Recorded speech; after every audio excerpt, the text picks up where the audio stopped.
잖아. 그러면 그 사람들이 야 이 깜둥이 하기 전까지 난 이 사람들을 백인으로 상상하게 되더라고. 아 우리가 읽을 때 와 내가 정말 그 백인 그 기득권 그 사회 사대주의가 내가 심하구나 그런 걸 느꼈어. 어쩔 수 없지. 우리가 그동안 읽었던 모든 것들이 다. 아무튼 근데 니클의 소년들을 간단히 소개하면 그 1960년대 초반에 그 흑인 운동이 일어났을 때 이 소년이 되게 영민한 흑인 소년이야. 그래서 자기도 대학을 가고 싶고. 코맥 메카지. 코맥 메카지. 자기도 대학에 가고 싶고 그 흑인 운동에 참여하고 싶어해. 그래가지고 그 목사님 누구지? 흑인 목사님? 갑자기 생각이 하나도 안 나. 갑자기 말하니까 또 생각 안 나. 찾아볼게. 검색 찬스. 니클의 소년들. 그 목사를 되게 신망하면서 그분의 메시지를 이렇게 받고 하는 친구인데 억울한 누명을 쓰고 니클이라는 감호소에 들어가. 감화원에. 거기서 감화원의 이름이구나. 거기서 벌어지는 일에 대한 거야. 그러니까 소년원 같은 데구나. 니클이. 그러니까 니클 아카데미라 그러는데 그냥 한마디로 감화원이지. 흑인 애들만. 백인 흑인이 있지만 거기서도 이제 당연히 분류되고 여기가 어떤 곳이냐면은 공부를 안 가르치고 노동력 착취하고 정부 지원으로 받은 삼천교육대? 어떤 물건들이나 내가 뭐야? 삼천교육대. 물건들이나 뭐 이런 것들을 또 빼돌려서 팔고 그리고 말 안 들으면 폭행을 자행하고 말 안 들으면 죽이기까지. 그게 최근에 밝혀져가지고 이렇게 되돌아가는 얘기야. 그러니까 우리 친구들 그러면은 실화 바탕이야? 뭐 여기저기 참고했다는데 그런 일을 워낙에 비일비재했으니까 굳이 실화라고 하지 않아도 뭐 어차피 작년만 해도 조지 플레이도 뭐 그렇게 사망하고 그랬잖아. 오늘 기사 보니까 그 유족한테 307억 원 배상했다고 하던데 뭐 우자간에 그런 얘기야. 그러니까 우리 친구들이 하나같이 읽기로는 일단 기본적으로 인종차별에 대한 얘기로 읽는 거야. 근데 그런 얘기가 아니야. 이 그 콜슨 화이트헤드의 모든 책은 인종차별에 대한 얘기를 쓰고 있어. 근데 그 안에서 또 다른 얘기를 쓰는데 진짜 얼마나 숭고하게 저항하는 게 인간의 존엄성을 지키는가를 되게 괜찮게 그렸어. 나는 근사하게 잘 이렇게 추리 형식도 있고 그 안에서 저항하는 이야기인 거야?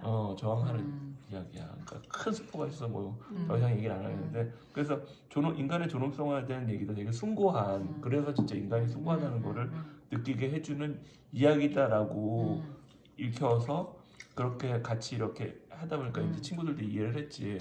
근데 소울이는 되게 그 인간의 존엄성에 대해서도 되게 좀 재미있게 또 내가 생각할 때 재미있고 신선하게도 달리 생각을 했더라고. 독후감 쓴 걸 보니까 그 얘기를 좀 해주면 좋을 것 같아. 아빠 되게 진행한다. 그러네. 나는 되게 난 학생이니까 학교 폭력 뭔가 이런 것도 뭔가 이렇게 생각이 됐다. 접목시키게 되고. 접목시켜야겠다. 왜냐면 이게 학교 폭력에도 피해자가 가해자가 있는데 학폭위를 만약에 열게 된다고 하면 그 제일 심한 벌이 강제전학이나 퇴학이거든. 근데 강제전학이나 퇴학 같은 경우에는 이제 그 우리나라 이렇게 스펙 사회에서는 이제 인생의 빨간 줄이 그어지는 거기 때문에 그런 거를 되게 아무리 심한 짓을 해도 그런 처벌은 까지 안 가? 까지 안 간단 말이야. 그런 처벌까지. 그러니까 그 친구 그 가해자의 인간의 존엄성을 존중해 주는 거지. 그러니까 그럴 때만 인간의 존엄성에 대해서 얘기하고 피해자가 그 폭력을 받았을 겪었을 때 폭력을 겪고 왕따를 겪고 할 때 그 피해자의 인간의 존엄성이 헤쳐지는 그런 일들에 대해서는 전혀 생각을 하지 못하고 계속 그렇게 가해자 쪽으로만 생각하는 게 좀 문제라고 생각을 했어. 가해자 중심에. 그러니까 가해자의 응징만 너무 그 존엄성을 유지하는 수단으로 삼는 게 너무 자연스러운 인식이고 그거는 여전히 청소년들의 존엄성을 특히 학폭이나 그런 것들을 그 소울이가 많이 느끼니까 그런 존엄성에 대해서는 전혀 신경 쓰지 않는 것 자체가 그러니까 함부로 존엄성 하는 것 자체가 심한 모순이 아니냐는 지적을 했는데 그러네. 그건 생각 못 그것도 좀 해봤네. 상당히 신선하더라고 나는. 그러니까 존엄성이라는 걸 어떻게 사용하느냐? 그러니까 어떻게 해석하느냐. 그 해석하느냐? 여전히 그것도 그러니까 스피커 중심, 그리고 뭐 어른 중심의 존엄성이 아닌가. 그렇지. 왜냐면 그날 막 우리 친구들이랑 책 읽은 거 독후감 수업하면서 막 yar라 떠드는 게 이래서 존엄성이지만 그렇게 했는데 그거에 대해서 다른 생각으로 존엄성 그때 해준 얘기 외에 그러니까 소울이는 아예 독후감을 완전히 자기 걸로만 썼어. 그러니까 내가 유도해 준 게 아니라 그렇지만 그거는 또 나는 이렇게 생각하는데 우리가 생각하지 하고 못한. 했는데 그거는 또 내가 미처 생각하지 못했던 부분이고 굉장히 진짜 고민해야 될 신선하더라고. 지점이네. 그러니까 그 전에 우리가 또 고통은 나눌 수 있는가를 음. 읽었는데 거기서 그 피해자 다움에 대해서 우리가 되게 많은 토론을 했었거든. 그러니까 유언이라는 책 소리가 소개했는데 그 애도 행복해하지 못하잖아. 두 사람 목숨이 날아가고 자기가 산 사람이니까 네가 왜 웃어 하는 식으로 그런 식으로 연결 지었는데 의미 있더라고. 그리고 아까 했던 건 마틴 루터킹이었어. 요즘 기억력이 너무 떨어져서. 아니 왜냐면 인간의 존엄성을 이제 학교에서도 배우니까 도덕 시간에 배우잖아.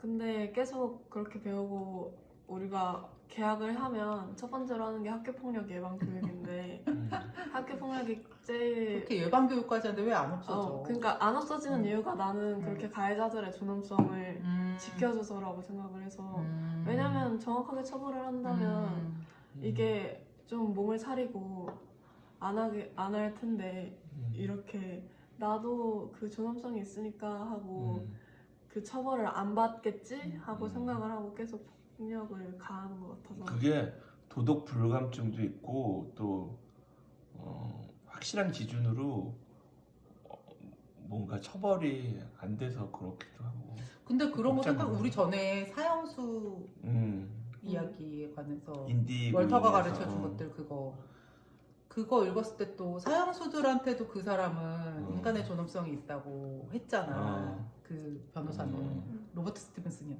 무슨 스티븐슨이었지? 데이비스 다 데이비스고 다 스티븐. 그러니까 정말 이름 아무튼 그분이 그랬잖아. 토니였나 뭐였지? 토니는 아니야. 여튼 스티브 들어가지. 그거 같았지. 거기서 우리 사형수에 대해서 얘기할 때도 그랬잖아. 근데 가해자와 그 사형수를 같은 맥락으로 보면 그래 그건 안 돼. 그 존엄성에 대해서 분명히 그러니까 가해자에게도 존엄성은 있는 거잖아. 그 당연하고 이런 사람들은 진짜 일벌백계 해야 된다 그러는데 우리가 항상 느끼는 얘기가 중요한 엉뚱한 방향으로 갔지만 우리가 항상 느끼는 이 체벌 기준에 비해서 그러니까 예를 들어서 조두순 같은 사람들도 조금 그거보다 좀 낮잖아. 근데 그 사람 장소 한 대를 읽어보면은 그 법이 적용하는 그 체벌의 한계가 그럼에도 가해자라도 성원권을 존중해 줘야 돼. 그렇기 때문에 항상 우리가 체감하는 것보다 좀 낮은 형벌을 준대. 왜냐면 그 사람도 태어난 사람이기 때문에 그 성원권이 있고 인격이 있으니까 그것까지 해주는 거 아무리 인면수심이라고 해도. 근데 소울이가 얘기하는 건 그거랑은 조금 다른 것 같아.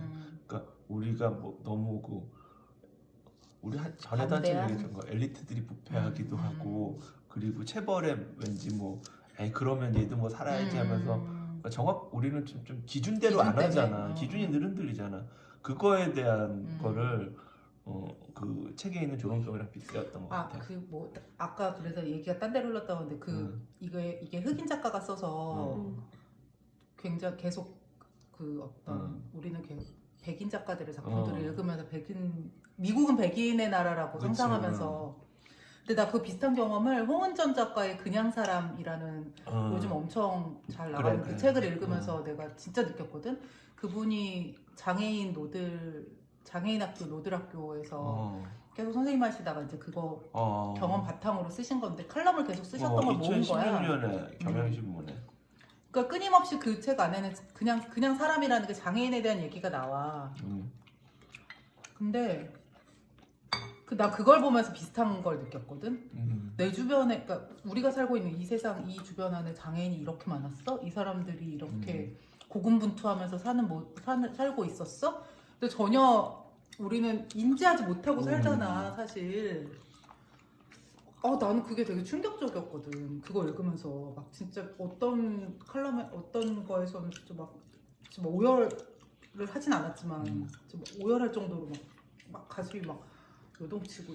근데 이 사실 흑인이 12%라며 미국에서. 근데 우리가 그렇게 인식하고 있다는 거는 여전히 흑인이 심한 인종차별을 받지만 그래도 흑인 운동은 나름 성공했다는 거야. 근데 정말 우리 특히 대한민국은 장애인 대면하기가 쉽지 않은 세상이잖아. 그만큼 환경이 조성돼 있지 않으니까 그렇게 된 거 보면은 여성 운동도 그렇고 그럼 흑인 운동을 어떤 그냥 모르지? 성공한 사례? 성공 사례로 어떤 모델로 한번 살펴볼 필요는 있을 것 같아요. 소울이는 읽으면서 어땠어? 아빠처럼 그렇게 계속 백인이 상상이 됐어? 얘는 또 좀 다를 수 있을 것 같아. 나만 그런 것 같더라고. 소울은 어땠어? 한 3, 40년 차이 나서 그런 거. 나는 별로 안 그랬는데 왜냐면 뭔가 또 나는 여기서 학교를 다니고 있으니까 혼혈이나 이런 거에 대해서도 우리 별로- 다문화 가정이 다문화 많으니까. 가정이 당연하니까. 혼혈이나 이런 거에 대해서 학교에 뭔가 뭐 피부색이 다른 친구가 있어도 별로 이 인식이 없는 정도인데 흑인 왜냐면 어울려 사는 게 좋은 거다. 그래서 우리는 내 친구가 혼혈일 수도 있고 뭐내 친구가 다른 자연스러운 거니까 그게. 그게 되게 자연스러워서 딱히 막 인식을 하고 보거나 그러진 않았던 것 같아. 그러니까 나는 어려서 주말의 명화, 토요 영화극장에서 심지어 펄벅의 대지에 나오는 왕롱도 백인이한 거 알아? 그러니까 주말의 명화에? 그 와 씨. 백인 영화만 정말 6살 때부터 보면서 자랐잖아. 그러니까 그 인식이 강하더라고. 나 진짜 뭐 딴 얘기지만 정말 나는 그 펄벅의 대지를 그렇게 좋아했어. 그 책을 왜 그렇게 좋아했는지 모르는데 초등학교 때 몇 번을 다시 읽었나 봐. 이거 이 얘기는 뭐 너무 길어진다. 아무튼 다시 할게. 그리고 삼성교육대는 곧 설명해 줄게. 오늘은 여기까지.